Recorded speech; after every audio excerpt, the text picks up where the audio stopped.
Welcome back to another episode of Adventures in Machine Learning. I'm one of your hosts, Michael Burke, and I do data engineering and machine learning at Databricks.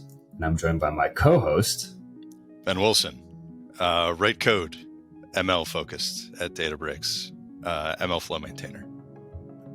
And today we are doing a panelist episode. So it's just going to be us two. And Ben and I were chatting actually yesterday about this very topic, and I'm excited to showcase it for everyone. This format will be per usual. I ask a bunch of dumb questions. Ben answers them in a thoughtful, concise, and wise manner.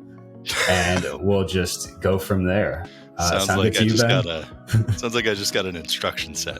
I will attempt to live up to your standards. Beautiful. That's all we ask. I may give some stupid answers, though. So just... We'll call them out. Don't worry. Good. So this is something that I have been struggling with for my entire career. And especially as I start managing people, it's something that I look to develop. And that is essentially prioritizing and value scoping a given project. So we're going to treat this like a case study. I'm actually working on a project at Databricks. It's not cool enough where I can't say all the details. So we should be able to actually look in or behind the curtain and see what's going on. So this project was born out of a need. And that need was often at Databricks in professional services, we go to customers and we're tasked with optimizing a compute resource for a given workflow or for a given SQL workload. So an example is we have a job that brings data from point A to point B, or we have a set of queries that will be hitting an endpoint, and those queries should be roughly optimized based on a given endpoint. So that's a very common task. And I was working on this project for a large retail customer and got through a lot of the core data engineering improvements. But then I was like, all right, I need to try out 50 different cluster configurations, try out different worker types. I don't even know what a worker is, like what is going on. And so I thought about it and was like, well, maybe a computer can do this instead of me going and kicking off 50 different runs, looking at runtime and then doing a trade-off analysis. Maybe we can sort of treat this like hyperparameter tuning. So that's exactly what I built. The first step in this process is you go and look to minimize the search space. So you use subject matter expertise and you're like, all right, this is a compute heavy workload. This is a storage heavy workload. That should determine your compute type. This is the amount of RAM that's required throughout the job just based on logging metrics. So you can sort of narrow down the search space to a set of configurations. But let's say we're still in the 500 to 1,000 total Cartesian product of all of the possible configurations. And that's a lot to deal with. So the next step, just like in hyperparameter tuning, is you kick it over to an automated process, grid search, random search, hyperopt, you name it. All of these processes are way more efficient from my perspective than me just going on and kicking off these jobs. So that's what we've actually built. We have a sequential search algorithm that spins up a given compute resource, does load testing against that provisioned resource, and then deletes it, and then iterates on to the next step. So that's the problem. Good so far, Ben? So that was a problem and a solution. Valid. So, which is important to our discussion today, which is, where do you start with something like this?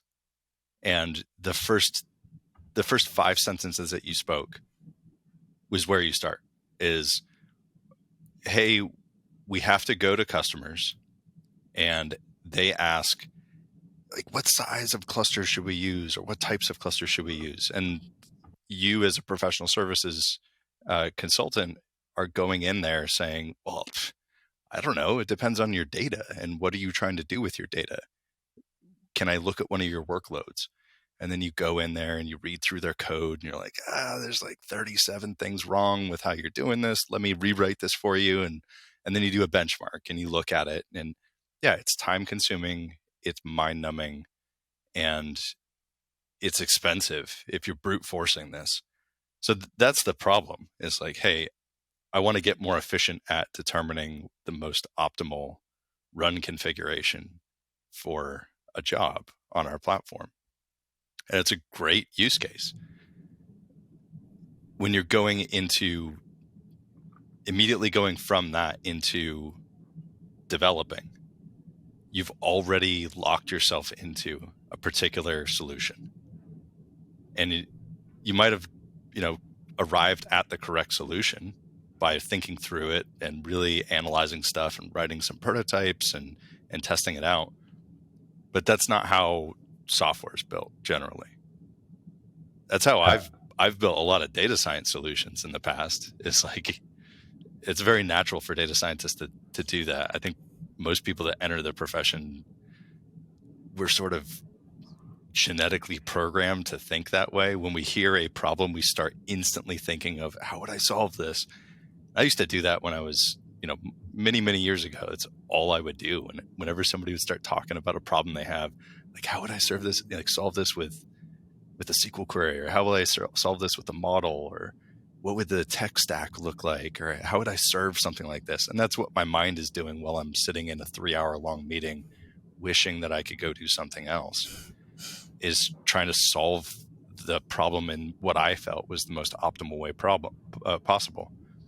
But software engineers don't think like that, because it's dangerous. You can easily get yourself down into a rabbit hole of, you're already committed to something, of a solution that is based upon, predicated by your own personal bias and assumptions of how to solve something. So we never do that. We do a design doc, or like a product design doc, where you're saying, what's the problem that we're trying to solve? Define that and say, hey, I've gone out and I've talked to users. And for us, that's customers of us. We talk to 40 different companies and say, are you struggling with this problem? What makes this so painful for you right now? And you just listen.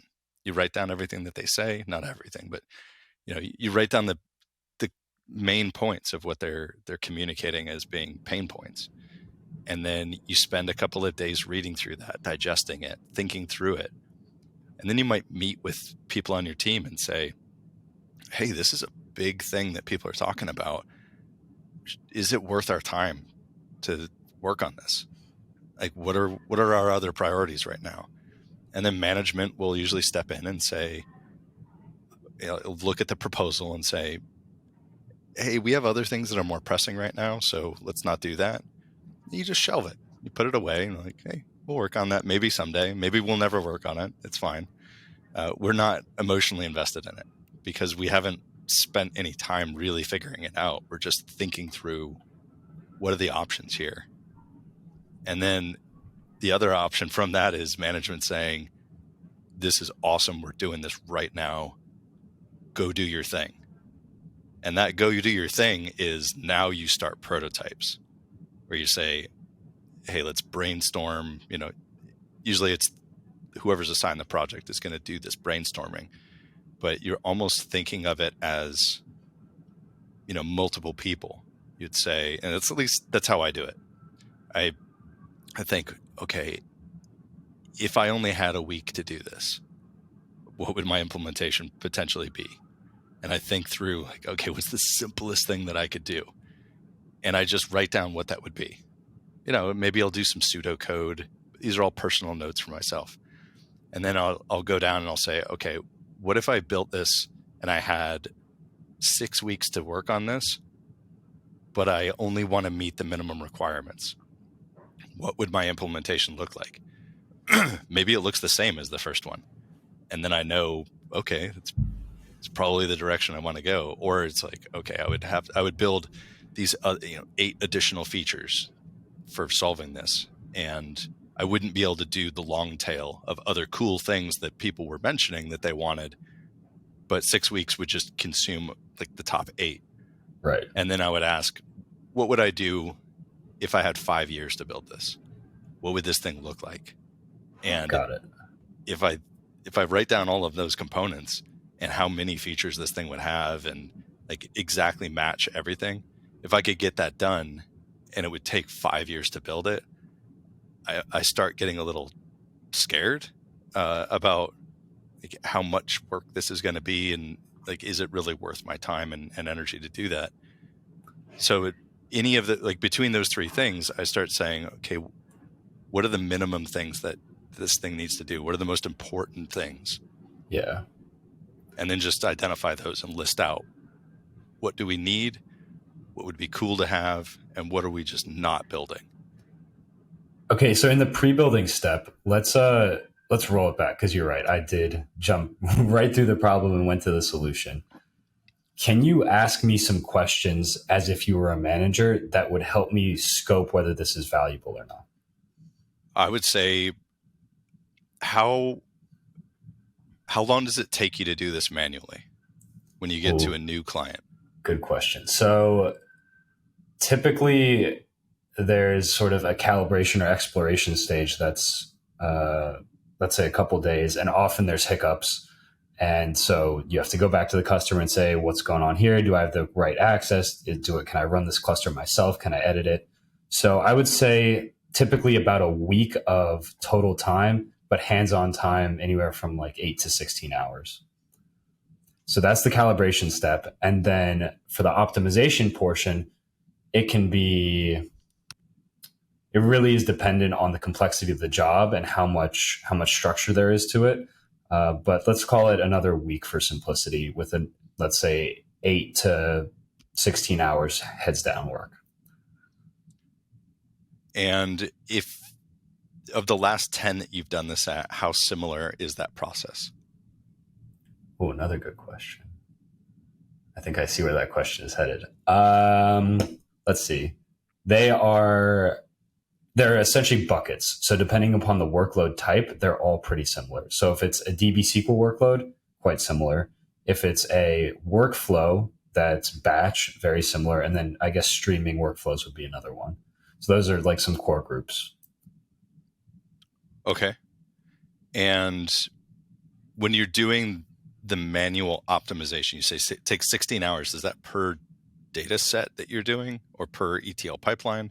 Or is this in toto? Like, hey, a customer that might have 30 different workload types and potentially 1,200 jobs that they're going to be running every day. Does that still take 16 hours to evaluate the groups of those type of jobs? Or is it 16 hours per job type?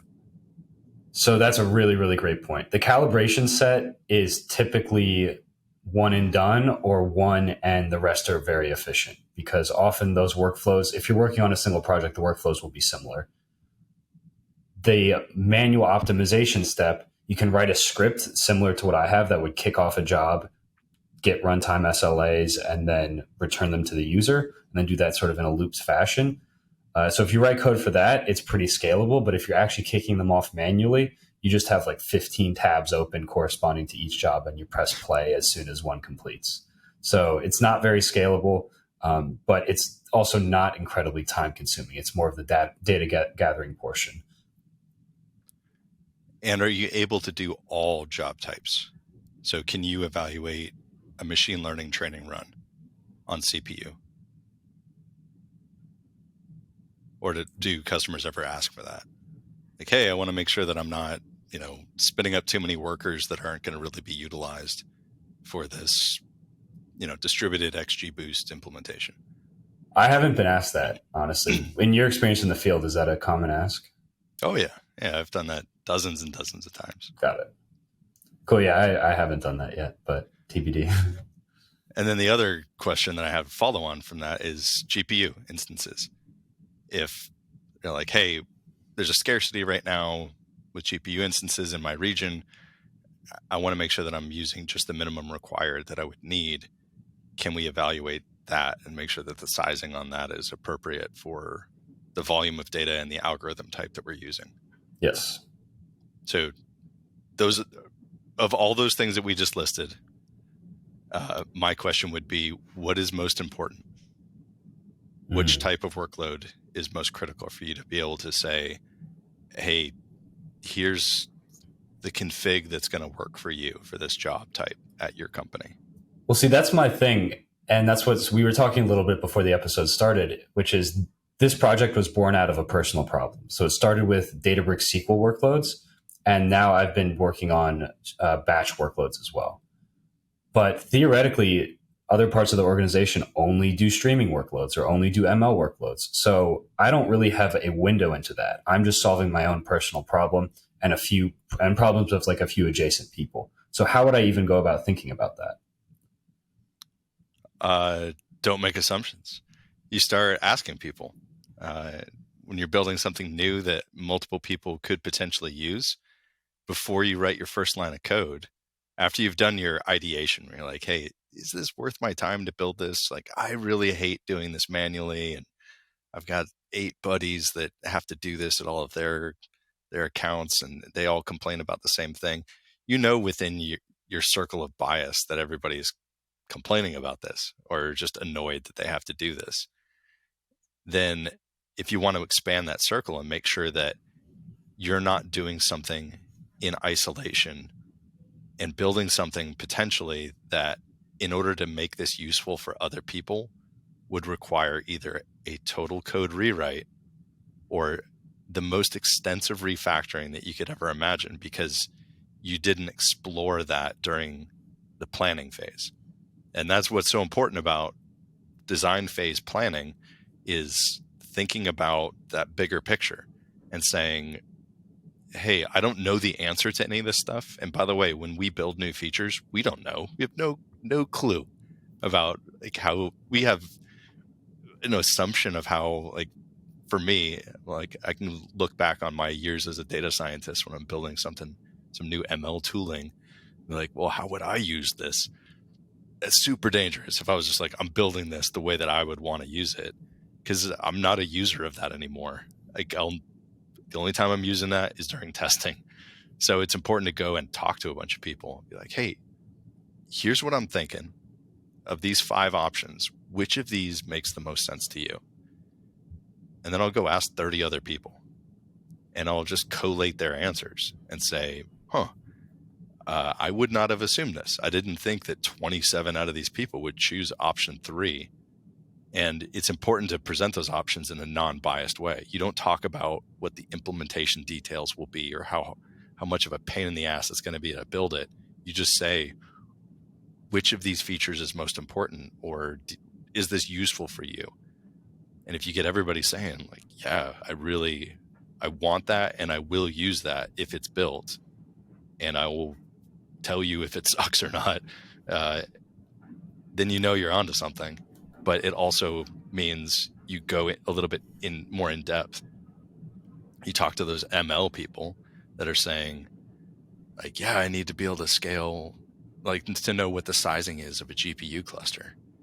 And you now know that you don't necessarily have to support that on your first version. And that goes to the agile methodology later on, with like MVPs and stuff. But it informs your architecture of implementation. You're like, hey, I know that in the future we might have to support this. If this is successful, I'm not going to write the code in such a way that I'm making it super painful to build on this new functionality. And that comes with experience of developing stuff. And if you don't have that experience, you ask a mentor, or you ask, colleagues that have that experience and say, hey, am I thinking about this right? Like, this design that I'm building. And if you get feedback from somebody who's super senior and they're like, nah, dude, like, that's not really what you want to do. You might want to think about this instead. That's learning opportunity for you. And it's preparing that project nothing's perfectly future proof, but it makes it in such a way that you're not going to hate having to build new features onto it later on, or do that super dangerous thing, which is, today I messed up when implementing this, and I got to go back and I'm going to open up this repo in one window, and then I'm going to open up a brand new IDE project in another one, and I'm going to use my old code as a reference while I'm rewriting everything from scratch. You never want to do that, even though I have done that many times. Got it. Okay, I haven't done it in years, though. Well, that's good. Improvements. So in the value scoping stage, you suggest going and asking a lot of people. I'm going to be annoying. How do you know your sample is A, representative, and B, of high quality? Representative, you don't. It's impossible. So your statistical sampling techniques are going to be highly dependent on an innate bias that's already going to exist in the pool of your population. So let's think about this if we were sort of doing cold calling, sending out, like spamming out an email to, let's say we have 1,000 potential users of our tool. Let's say we're building this together. Yeah. And you're like, hey, Ben, who should we ask? My first gut reaction years ago would have been like, let's just send out an email and we'll ask everybody. Well, we're only going to get responses from people if we were to do that, which is like trying to do population sampling, of people who either like us personally, know us, want to be helpful, or people that potentially want to be involved in the making of this thing. Or you're going to have people who just really like to shit all over everybody's ideas, and they're just going to be super negative, regardless of what idea you come up with. So you're going to get this bias that's based on the perceptions of that spam blasted email that goes out. And you're not generally going to get the best feedback from that. You could get some helpful stuff, but the only way to tell if on an individual basis of people that are responding in a helpful way,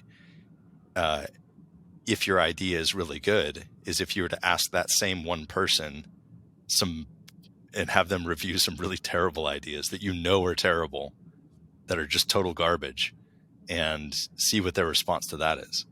If their response is, oh man, this is a pretty good idea, then you're like, what are you doing, man? Like, we knew that this is bad and you told me it was good. So you have some bias towards us. So it's not valid feedback. So the important thing is to provide exposure to like your ideas in such a way that people can contribute either anonymously, or, you don't do that internally in a company. You want to know who you can go talk to follow up with. But when you're trying to get feedback, you let everybody know that there's this thing out there, and you welcome the comments. But the comments, by commenting on a document, they're not done in a vacuum, which changes people's, it's like manipulating human responses. Right. There's a reason why this is done this way in software development and product management. If people know that other people are reading, and like your boss is going to read your comments, or your boss's boss is there making comments or reading stuff, people put brakes on their passionate responses. So the people that are there just to be negative, they're going to be very careful about what they're being negative about. And usually some of that commentary is going to be pretty useful. It might not be valid, but at least if it's completely invalid, other people are going to shoot it down. You don't even have to worry about that. Somebody's going to correct that person, and that person will self-correct. But if it's legit, like a bad idea, and they're just making a comment about how much of a bad idea it is, it makes you think about it. And if other people agree with that, you're like, okay, we're not doing that part of it. But the people that are overly positive, that are just there, just cheerleading you, like, hey, great job, this is awesome. Nobody cares. You might see a bunch of thumbs up and smiley faces and stuff on your doc. That's good. Like, people are providing feedback like that. But then you look at the number of counts. How many other people voted, like clicked on that and said, oh, I have 37 thumbs up on this one part, and 100 people looked at the doc. People must really like that. So, got it. There's an evaluation that you do. But what you don't want to do is that like blast spam thing and just ask for people's one-on-one response through the impersonal interaction of, email or Slack messages. You want to make sure it's a public forum. Got it. Yeah. So far in the project, I've taken a much more, well, I don't know what the word is, like precise approach where I go and ask people I trust and people I know will give good feedback. I go ask them for feedback. And I haven't done any sort of blast anything or even asked anybody that doesn't know who I am, frankly, because I didn't even think about it. But yeah, that's a really good point. And then once you sort of field all this data from a bunch of people, you can do a post processing step and say, maybe this person is coming from a different perspective and I should discount their advice but you sort of like filter it. Is that what you're saying? I don't try to disregard opinion, particularly negative ones. I use that as fuel to take a look at what I proposed from their perspective and try to, play devil's advocate on my own work. Right. That's the most powerful feedback that you can have. There's nothing greater in the world of developing software than somebody just trashing your implementation. Just saying like, this sucks, you suck.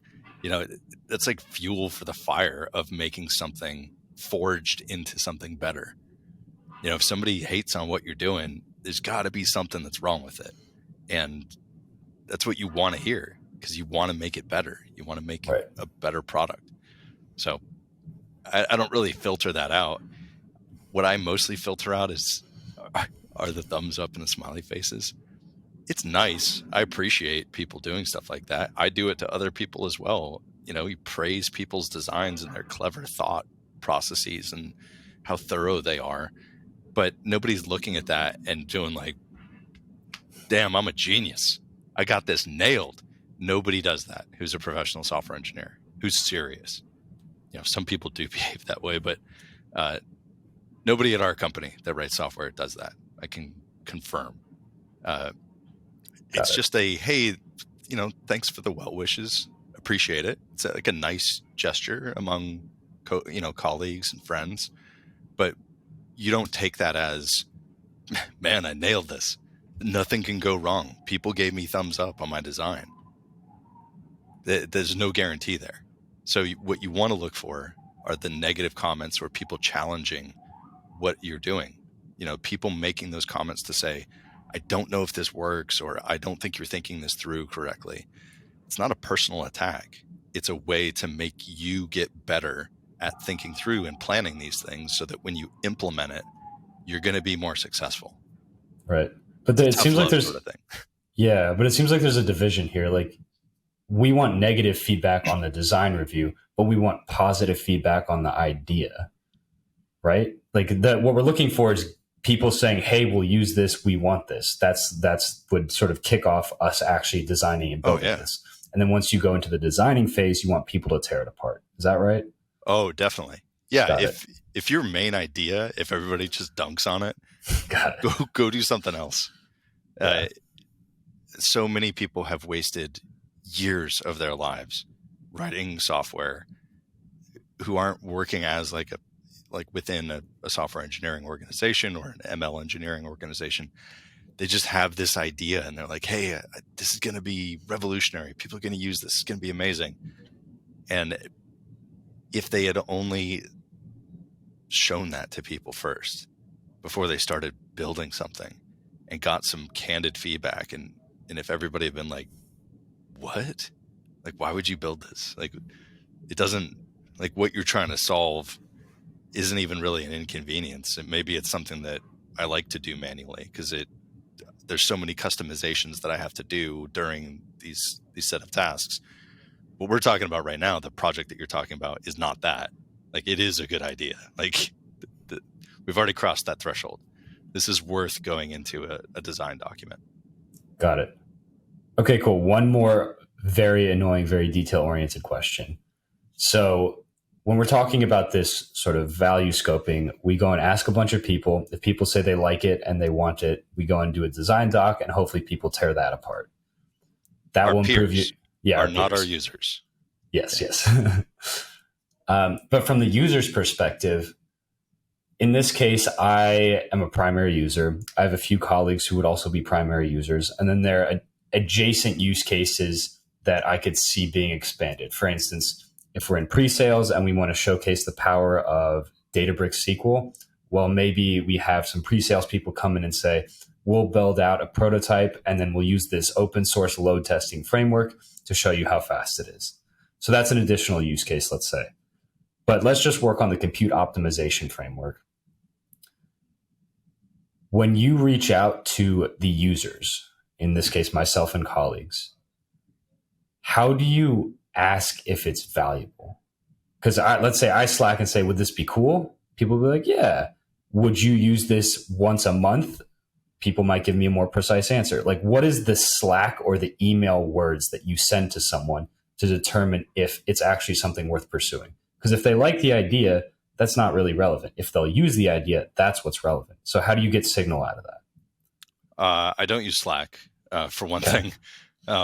If I have an idea of something new to build, I draft up a proposal that is open for commenting, and I'll send that out to a group of people, via email, people that I just want feedback on their perspective of the idea, and then schedule a meeting, like a half an hour long meeting, could be 15 minutes, where it's just, hey, everybody, if you're open and you're free and you want to discuss this, let's meet at this time. We'll go over the summary. So you definitely need a TLDR if it's going to be a complex topic, where somebody's looking at a bulleted list of like, hey, we're trying to build this thing. Here's the things, like, here's the core features that we think that this needs.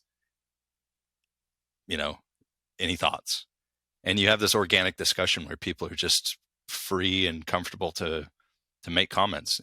And at the intro of that call, be very clear with people, like, hey, I want you to tell me how dumb of an idea this is. If you're self-deprecating, do something like that. Like, tell me how stupid I am. Like, and if your ego can handle it, approach it that way. If you are in a more formal environment and you can't really joke around with people that much, present it as, hey, this is a problem that I've noticed. Here's the background. Here's a synopsis of why we're talking about this. What are people's thoughts? And allow people to read it, 4 or 5 days before you're going to have this meeting, maybe a week before, and then remind people like the day before, like, hey, if you hadn't had a chance to look at this, please provide comments in the doc, and then we can discuss. Before that meeting, summarize the comments for everybody. So if it's a huge doc and there's like 30 pages of text that you've written up about your idea, some pro tips on this: no implementation details in that. No prototype code. It's irrelevant. You don't want to talk about, when you're talking about an idea to implement potentially, you don't want to bias people or overwhelm them with like, oh, here's an example class, with all these methods in it about how I'm going to build this. And, any software engineer that sees that is like, dude, aren't you in the design phase? Like, you're not even in the design phase for implementation yet. This is just an idea. Like, why are you writing all this code? It's irrelevant. You should be talking about what features this thing needs. So you just collect all of the comments on the ideas and put that as a top portion on the doc. And it's like, hey, here's the open discussion items that we want to talk about. So have an agenda for that meeting, get through those lists as quickly as possible, provide answers to them in the document as well, and then open it up for forum discussion. If you go through the outstanding questions and then provide the answers at the beginning, it usually opens people up in that meeting to start saying like, well, I have a question too. Discuss it. And as somebody's discussing in the meeting, it's very important when you're driving that and you're sharing your screen that you're writing down what they asked and then writing down your answer so that people can see that you're super engaged with the conversation in that meeting. It just gives credibility to what you're doing. Got it. Yeah, that makes a lot of sense. So it seems like start off with value scoping, try to get a representative sample. And let's say people like it, people want the idea. You then go in and have a focused discussion with design docs with people who can give honest and valuable feedback. So, which are not your users. which are not your users. Yes. So you were talking about your peers being other people that do what you do. They're not going to be a reliable narrator for you, which is one of the reasons why when you're building, like when we're building tooling for like MLflow or building a new feature, we don't take a design doc and send it out to users. Say, what do you guys think? Not only would we probably get just thousands of responses on that doc and it would be completely unable to be consumed, but it's not the feedback that we want on design, like at all. We don't want users trying to influence, implementation details. Right. And a design doc also is not the implementation details. It's talking about what features and what ways to go about implementing a feature, but not the actual implementation. That's left up to the person writing the code and the person who's reviewing the code. Right. So it's very important to separate that out. Nobody wants to know if you're doing a depth first search implementation for traversing a graph. Like nobody cares. Right. The person who's writing the code cares and the reviewers care, but that's past that phase. Got you it. Just want to say, hey, we think this is an important feature. Here's 4 different ways that we could sort of implement that feature that would have this characteristic associated with it. Are we going to store data in a database? Are we going to store memory in a queue?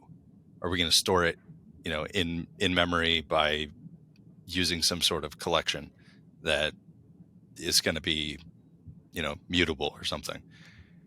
Or are we going to write it to disk? Those would be 4 different ways to store information for your run of evaluating these things. How do we make sure that, do we need to make sure that when we partially run a test that it's idempotent? Does that have to be thought about? Yeah, you're segueing into a great point, which is sort of the third piece, which is how do you build out the MVP? So I've built out an MVP, and you've listed a bunch of requirements about areas that you should think about from a design perspective. But what does an MVP look like versus a prototype? Well, prototypes help you as the person drafting the design document to determine if you should even put that thing on the design doc. There are certain things that there's really only one way to solve. So anything like that just goes into the hard requirements. Like, hey, this thing for, this project that we're talking about, one of the must-haves must have the ability to run a job on Spark. There's no other alternative there, right? So that would be a must-have. It would be a core feature. Another one would probably be must have the ability to configure a cluster with dynamic properties. Another one would be must have the ability to read from 3 different data types in order to execute this. Must be written in, or not written in, but must be able to execute within a Python notebook and a Scala notebook and a SQL notebook. Or you could say, hey, those would be nice to haves, but we must have evaluation of PySpark execution. That could be like the critical one.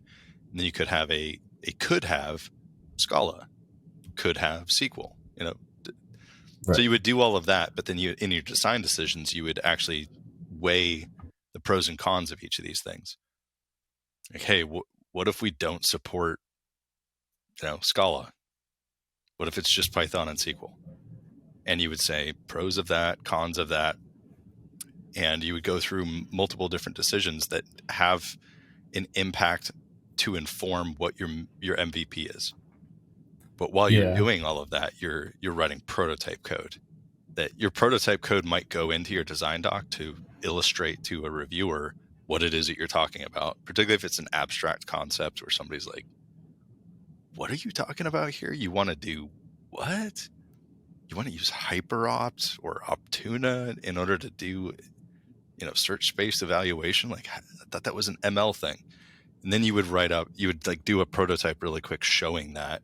It wouldn't have to interface with actually executing, a job, you could mock all of that up, but you want to write like, hey, here's a function that does exactly what I'm talking about. So a developer looks at it and they're like, oh, got it. Yeah, that's pretty cool. Or, man, that's dumb. Why don't you just do this instead? And that's what the prototypes are for. But those decisions that are made in that doc, which, by the way, you're providing recommendations on that. You listen to other people to determine what you're actually going to build. So if you say, hey, I think option 2 is the best here, you might get everybody saying, yeah, option 2, good to go. Let's do that. Or you might get everybody but you saying, I think we should do option 4 here. Option 2, while cool, is pretty complicated, and I don't think we're going to be using that much. And we don't build for cool. We build for utility. So that MVP is exactly what it stands for, the minimum viable product. What is the smallest number of features that you can get away with releasing that fulfill those must-haves and nothing else? And you decide the must-haves from your design doc. Got it. Okay, so we're starting to build out a plan here. I like it. So we value scope, we do design docs, and one of the things that I've noticed is really effective is that must-have, nice-to-have, out-of-scope list. Once you have that, once you have that, you can then go on to actually building the MVP. And this is a tool, or I guess a tool is a good word, with all of the must-have features, none of the nice-to-have, and definitely not any of the out-of-scope features. I don't know, man. So your must-haves, you better build that, unless in the process of implementation, you and your peers who are reviewing, or you and your tech lead or your manager, you come to a point where you're implementing something that you missed in your prototype. Where you're like, hey, I thought this is going to be easy. This sucks. Like, this is going to take me months to implement because of some system complexity or architectural, reason that building that feature is just, it's too expensive in time and resources. You can cross that off and be like, hey, we're just not supporting that because it's going to take too long. It's no longer a minimum feature, unless that's the only feature. And if that is the only feature, it's time to have a discussion with people and say, yeah, we could do this, but it's going to take 9 months of effort. I don't know if it's really worthwhile. Let's go do something else with our time. Right. Like, that happens all the time, by the way. But you want to find out about that as early as possible. And hopefully you're doing those evaluations during that prototyping design doc phase. But sometimes some of the must-haves that somebody got, like during the design review, somebody who's super senior might say, no, we really need that one feature that you said we probably shouldn't build. You should definitely build that. You get into implementation, you're like, yeah, this is taking way too long, or this is really hard to do. We'll figure it out, but man, that's going to require, 20,000 lines of code in 30 different modules and 40,000 lines of unit testing. And you just feel like, we're punting on that. And you just tell the person who asked for it, be like, hey, this is scope creep, by adding this in. You tell them what the situation is. And most people who come up with that are like, yeah, don't do that. I just thought that would be really neat, but if you're going to take months to do that, like, nah, let's just scratch that off. Got it. But your could haves, if in the process of implementing, if you realize that one of those could haves, its implementation is an additional 3 lines of code and maybe 3 more unit tests to validate that that's working, and you have the time, why not? We do it all the time, like all the time. So that's what a could have is. What you should not do is something that you explicitly said is out of scope, is like, will not do, unless you have extra time to do it and it's actually something really valuable. You're like, hey, I thought this was going to take a week to do this one feature. I finished it in 2 hours. So I'm done with all the other critical path things here. I'm going to go talk to some other people and say, like, do you think I should build one of these things that was out of scope? And people are like, yeah, man, do it. Build it. Yeah, got it. All right, so this is super helpful. Let's bring it back to the project. So where I'm at right now is I have that minimum viable product. I have a tool that will allow users to input SQL queries. It will allow them to select a space of DB SQL warehouses. Then it will iteratively provision resources, do load testing based on the queries provided, collect SLAs, and then it will delete the resource and essentially continue. And I'm like one step away from adding a sequential search algorithm, but let's say I've built that already. Now it's time for getting feedback. Can you put yourself in my shoes and ask me, a theoretical stakeholder, a theoretical user, what questions would be valuable for you from a design and building perspective? I've never really done that. I've never asked people's opinion in a way where I'm saying, like, hey, what did you think of this feature in this module?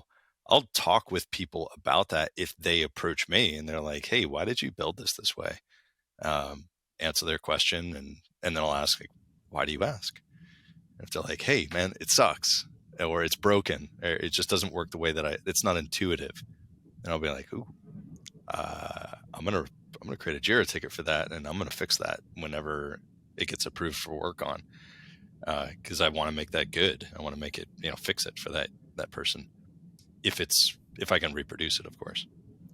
But if we're talking about, hey, I want to solicit feedback from people, there's ways to do that, which is similar to the way we were talking about farming out the design doc, where you say, hey, could you anonymously rate this thing that we built? And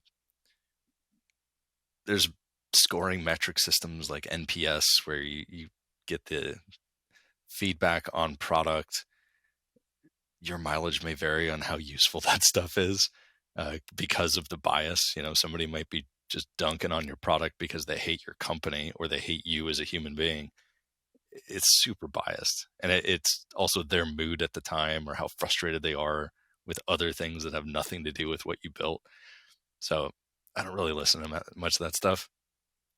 What I do listen to and ignore is people saying how awesome it was. I don't care. If people are saying something is awesome, that means I didn't build garbage. It does not mean that I built something amazing. How do you know if you built something amazing? You don't. And you shouldn't care. You should be like, are you solving a problem? But I'm not in this job or this profession for personal gratification of like, oh my God, I am so good. People love what I do. I just don't operate like that. And I don't know a lot of other like software people that do operate like that. I know a lot of people that write code that operate like that, but it's different. A lot of people who are like seriously writing software, every single day, and they're buried in IDEs and in Git constantly. Nobody's building stuff for glory or for people to pat them on the back and say like, man, you're so smart. Because the response you're going to get from somebody is like, no, I'm not. Like, I know all the stuff that I don't know. And they're like, no, you know so much about this language. I've seen your implementations. Like, yeah, the deeper that you get into building stuff, the more you realize how stupid you are. True. You're just like, dude, I have no idea how to do these things, or I've never done this thing, or you realize by nature of building things that the process of you implementing something requires original research so many times because there's going to be something you've never done before. and you have to go and look at the docs and figure it out and write a bunch of garbage code that breaks and then work at it until it works correctly. You just start getting so humble from that of like, man, I'm dumb. And you're fine with that, you know? Most professional engineers are like that. You're just like, there's tons of stuff I don't know. And there's tons of stuff that I'll never know, but I know how to learn it when I need it so that I now know that thing.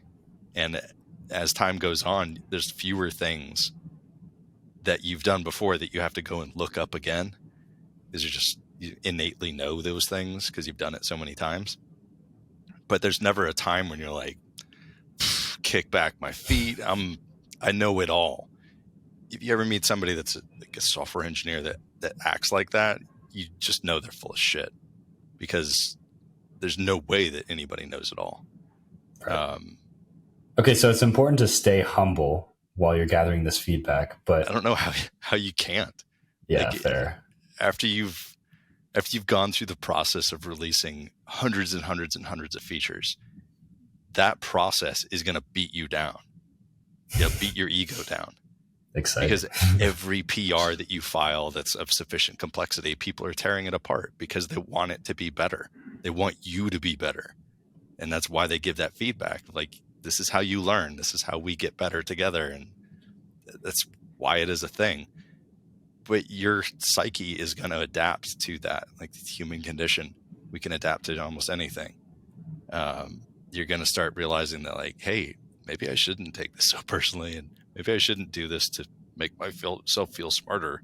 You'll realize over time that you are getting better at your technique and how you're building stuff, but you shouldn't be looking for praise. What you should be looking out for is people trashing what you've done. That's the key. So you can get a bunch of flowery, like, oh my God, this is the best feature ever. This is so great. Chalk that up to, I didn't screw it up, at least. That's cool. On to the next thing. And that's kind of how I think about stuff. And most of my peers think about building stuff the same way. But when you get a bunch of negative feedback, people like, this sucks, this is broken, it doesn't do what we thought it was going to do. Hey, can you fix this? That's awesome feedback.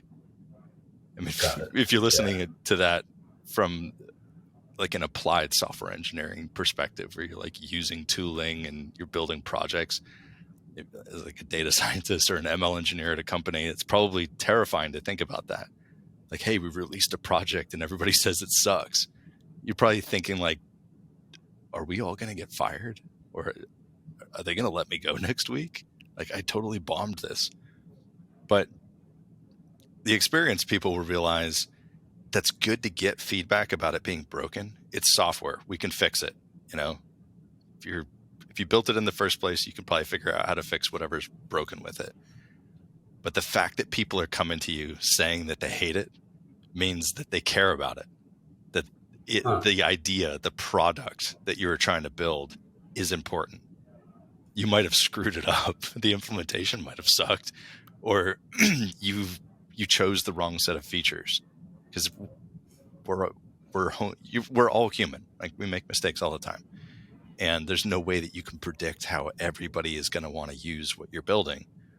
But if everybody's like, yeah, it's cool, but I need it for, we reverse back to the beginning of our discussion today. We were talking about, yeah, you're building something for Databricks SQL. What about those ML use cases? What if you release this thing and then 30 people who do ML only stuff in the field hit you up and they're like, dude, this sucks. Why doesn't this support GPUs? Like, I need this for GPU support. You respond and be like, hey, thanks for the great idea. If you did your design properly, that was a, could have or nice to have. And now you go back and you build the feature, and then wait to see if people are like, awesome, or this sucks. The thing that's the worst about releasing something and having people know about it, if you get no feedback, and you set up instrumentation and make it so that people you can sort of see how many people are using your thing. Or if you're hosting it on some sort of public repository, if it's in Python, you're going to PyPy and looking at download stats, or you're on Java Maven and you're looking at download stats there. If you see that nobody's really downloading it, or there was this huge spike of downloads at first and then they just logarithmic decay and nobody's really using it, or if you're instrumenting the actual API usage and you just see that it's just a few people that are still using it and you don't hear anything from anybody, that means you built something dumb and nobody cares. All right, so that completely ruins the structure I was about to outline. I'm going to say it anyway, and I would love for you to explain where I'm wrong. So you build this MVP, you go get feedback. There are 3 potential outcomes of said feedback. First is scrap the idea, and you should scrap the idea if people shit on your idea and shit on the implementation. Is that correct? No. When do you scrap? What are the rules for scrapping? When nobody's using it and nobody cares. If you get nobody cares. If you get 0 feedback, it's just crickets. And that means that you have tried to solve a problem that nobody wants solved. If it's great, and if you get almost no feedback except a couple of like, hey, thanks for building this is cool. And you're wondering, and you're like, hey, is it good and useful but not exciting? That's when you look at your stats. It's like, hey, I put this on PyPy. Are people even downloading this thing? And you look at the download stats and like, I don't hear anything about it. There's no issues on the GitHub repo. Right. But there's 1,700 downloads a day. And when we released it, there was 10 downloads a day. So people must find this thing useful. Right. Cool. Wait to hear if people complain about something. And then if they do, implement those features. But if you hear just massive praise over time and people referencing it and saying like, this tool is super awesome and it saves me so much time, awesome. Go contact those people and make them tell you how much it sucks. Got it. Like, hey, what would you add to this to make it better? And that gives you your feature list of new things to build. Listen to their feedback and tell them to be as brutally honest as possible. Got it. All right, so let me try restructuring that. So option 1 is scrap it. If you get crickets, you should probably scrap it, but also you should maybe package it up and make it nice if you get crickets because people like it and there's no edit requests. How do you differentiate? Well, when you say package it up, that is MVP. Fair, so okay. if you're delivering a tool for people to use, like the world at large, or if it's an internal tool for your company, it's got to live somewhere. It's not an MVP if you're telling people like what I call it is a GSD deployment, get shit done deployment, which is like, hey, it's a script. People know how to download it from GitHub, like our internal repo, and it just does this one thing, and it does this one thing like hopefully pretty well. We're not talking about GSD product here. Like that's not what this is. This is a library that people are going to install in a runtime environment, and they're going to execute, again, some config, but hopefully it's an actual API that gets built that they can configure and execute and see what the results are. So you should have that somewhere that people can download it, and you're going to have download stats associated with it. I see. Okay, I'm crystal clear now. So there are 2 options, not 3 options. First option is stop working on it. And that can mean never think about it again or put it on your resume and admire it. And the other option is to have changes or additional features. And that's where the negative feedback is really valuable because it will give you direction. Is that actually what the 2 outcomes of feedback should be? Yeah. And it's not relegated just to a project, by the way. So this could be a feature that's part of a much larger project. So if we're talking about building this thing and we get a bunch of negative feedback, which we probably would if we built this, by the way, which is good. It just lets us know like, hey, we got to build these 7 features. Like people were really asking for this. Implement all that stuff, and we're hosting it. We see all this stuff out there. When people give those feedback and we're talking about a new feature that we're going to build to solve somebody's complaints, that feature is held to that same standard. So if you build this new thing that 3 people were really vocal about, and you look on the issues board and nobody is saying anything about it, then try to determine, ask some people, be like, hey, do you want us to build more things on top of this? And if it's crickets and nobody cares, flag that for, if you've ever played around with an open source package and you've seen deprecation warnings, there's 2 different types of deprecation warnings. One is, we're changing this API in a future major release, and hopefully they're telling you which major release that's going to be and how far off that's going to be. That's a positive deprecation. It just means they're fixing tech debt. They're making things better for the future for maintenance. The other deprecation warning is, we built something stupid. We're going to remove it. And if you're using it right now, sorry.